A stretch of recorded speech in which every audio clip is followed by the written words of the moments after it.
Bonjour peuple de Dieu, j'espère que vous vous portez bien, que la grâce et la miséricorde de notre Seigneur soient avec nous tous.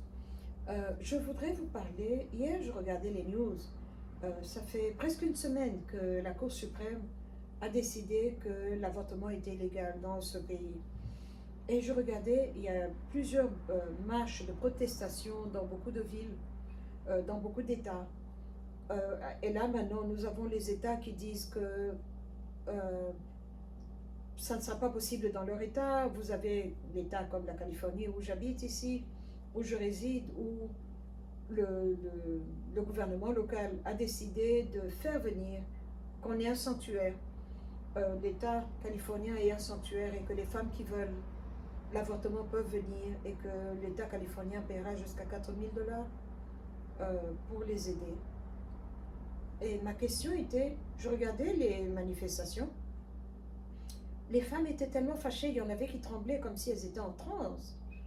Euh, et venant de l'Afrique, je sais comment quelqu'un entre en transe, comment quelqu'un, le comportement, le mannerisme, comment tout cela change. Et je regardais, je me disais, ça, ce n'est pas normal. Et pendant que je regardais ça, j'ai entendu le Saint-Esprit me dire, ce qui était, c'est ce qui sera. Ce qui s'est fait, c'est ce qui se fera. Il n'y a rien de nouveau sous le soleil. Et, euh, et cette nuit-là, pendant que je priais, le Saint-Esprit m'a ramené en arrière dans d'où vient l'avortement, qu'on retourne. Enoch nous parle des fils de Dieu, qui avaient une mission, qui était envoyée par le Père, qui sont venus et qui ont bifurqué, qui ont changé, qui se sont rebellés et enlevé le programme qu'on leur avait donné, et ils ont décidé de prendre pour femmes les filles des hommes. Alors eux, les anges de Dieu, les fils de Dieu, ont pris pour épouse les filles des hommes et ils ont produit cette race de géants, cette race d'autrefois, les héros d'autrefois. Et dans le livre d'Enoch, il cite ce que les anges ont appris aux femmes, et l'un d'eux leur a appris les racines. Comment mélanger les racines pour faire une interruption volontaire de la grossesse. Comme ça, on interrompt la grossesse et la maman peut continuer à faire ce qu'elle veut avec son corps. Il n'y aura pas de fardeau, il n'y aura pas de bébé à garder. Alors, le truc qui est là, c'est que c'est venu de là, du passé. Et maintenant, il y avait des gens donc qui donnaient des racines. Quand vous aviez un problème, vous allez les voir et ils vont vous donner des racines pour vous aider à interrompre le bébé. Il y avait des personnes qui étaient là pour veiller et garder le feu entretenu dans la statue de Moloch, ce dieu, le King James appelle Milcom.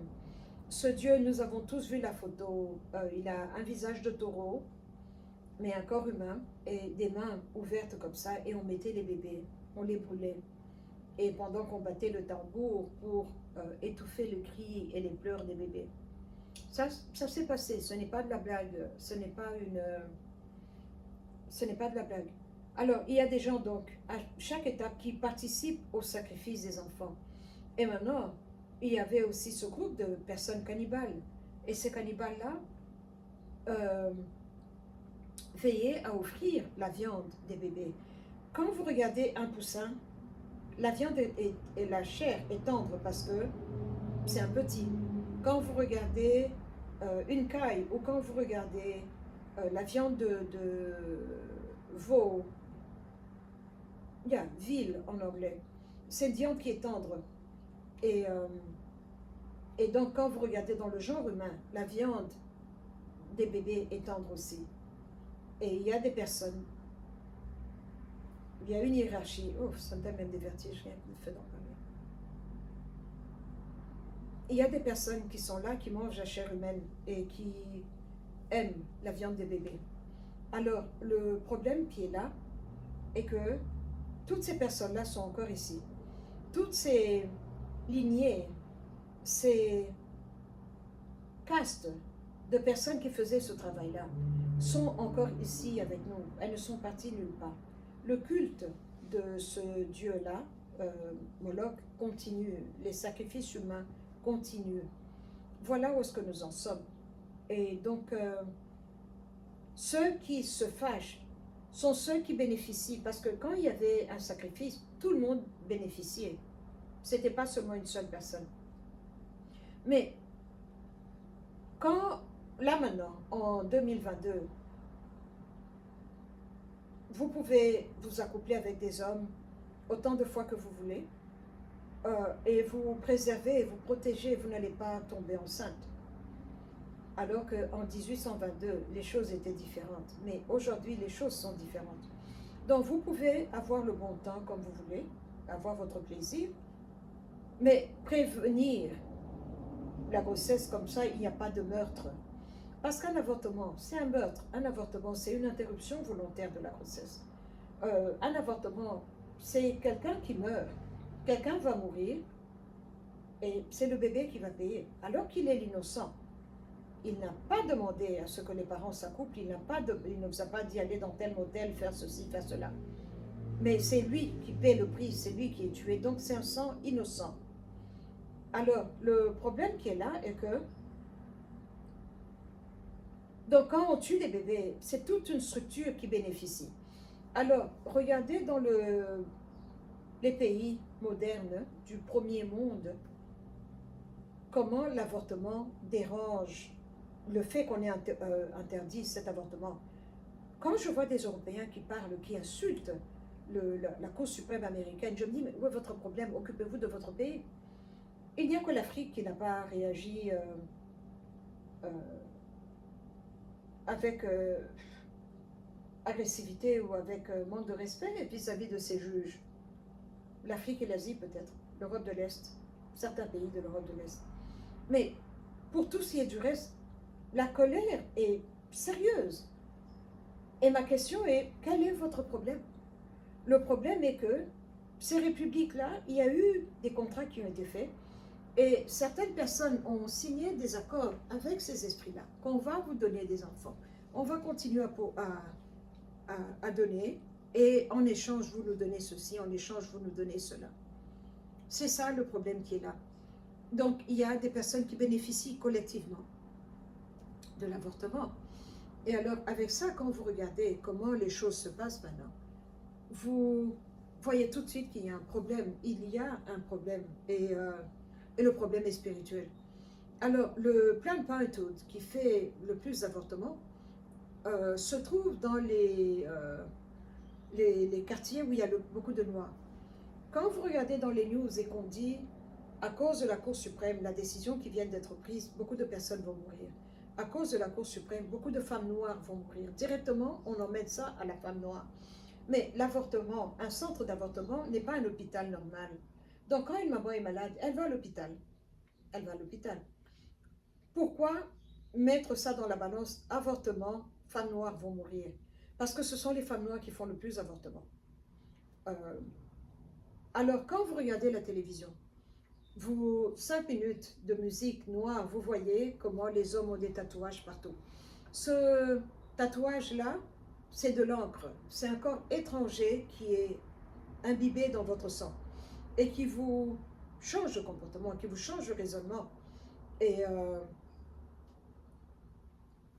quand vous regardez les femmes noires, la façon dont elles s'habillent, parce qu'elles ont vu à la télévision, mais quelqu'un veut qu'on s'habille comme ça, quelqu'un veut qu'on devienne comme ça. Mais ce quelqu'un-là sait qui nous sommes. Quand Dieu a dit à Adam et Ève, à Adam d'abord, puisqu'il est le premier à avoir été créé, il parlait à un homme noir. La terre était noire. Il n'y a pas de terre qui produit une peau rose et des cheveux blonds et des yeux bleus.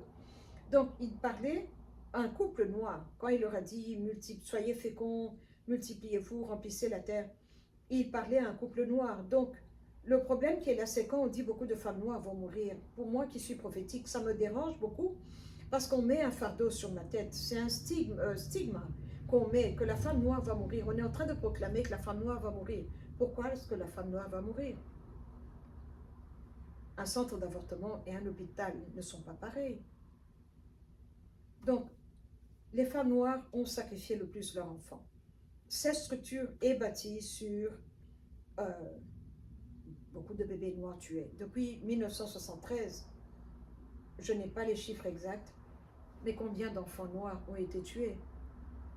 Alors, on prie, on demande à Dieu des leaders, on demande à Dieu des docteurs, des hommes de science, des prophètes, des pasteurs. Dieu entend, il répond, il nous envoie de l'aide, mais nous, on avorte l'aide. Voilà le problème qui est là. Voilà le problème qui est là. Donc,